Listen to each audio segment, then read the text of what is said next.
ఏంటో తెలుసా ఆయన కళ? తండ్రి, నీ యందు నేనును, నా యందు నీవును ఎలాగు ఏకమై ఉన్నామో వీరును మన యందు అలాగు ఏకమై ఉండులాగున వీరి కొరకు ప్రార్థన చేయొచ్చును.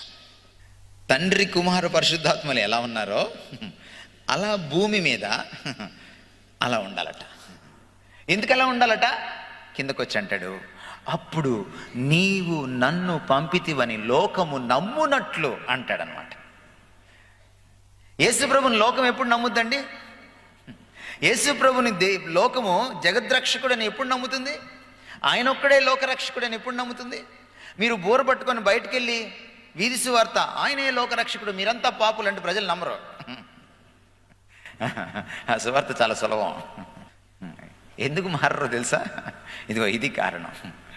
యేసుక్రీస్తుని లోకం ఎప్పుడు నమ్ముతుందంటే, సంఘము ఆ పైన ఆయన ఎలాగా అవినాభావ సంబంధంలో ఆ అద్భుతమైనటువంటి ఐక్యతలో ఉన్నాడో, ఇక్కడ కింద కూడా సంఘం అలాగే ఉండాలట.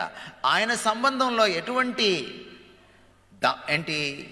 పారదర్శకత, ప్రేమ, పవిత్రత, నిష్ఠ, బంధం, ఐక్యత, మమేకమైపోవడం ఉంటాయో అలాగే కింద ఈ సంఘంలో ఉండాలి.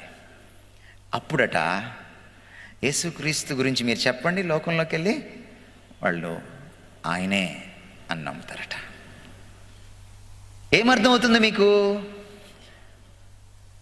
సంఘము సువార్త చెబితే నోటితోటి లోకం నమ్మదు. సంఘము నోటితో సువార్త చెప్పిన తర్వాత దానికి ఒక అటెస్టేషన్ కావాలి. మీరు అప్పుడప్పుడు మీ సర్టిఫికెట్లు జెరాక్స్ తీసుకెళ్తారు. రకరకాల పరీక్షలకి, ఉద్యోగాలకి మీరు అప్లై చేస్తారు. మీ సర్టిఫికెట్లు నమ్మాలంటే వాళ్ళు ఎట్లా నమ్ముతారు? జెరాక్స్ అక్కడ ఒక గ్రీన్ ఇంక్తో సైన్ చేయాలి. మీరు చేస్తే కుదరదు, గెజిటెడ్ ఆఫీసర్ చేయాలి. దాన్ని అటెస్టేషన్ అంటారు. What is the attestation? If the church reflects God as He is on the face of earth, then the gospel proclaimed by the church will be believed by the world.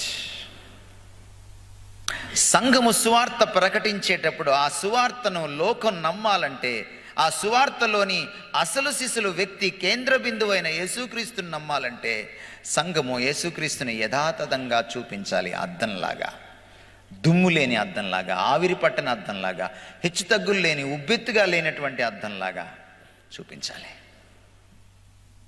Church as a community has a greater role to play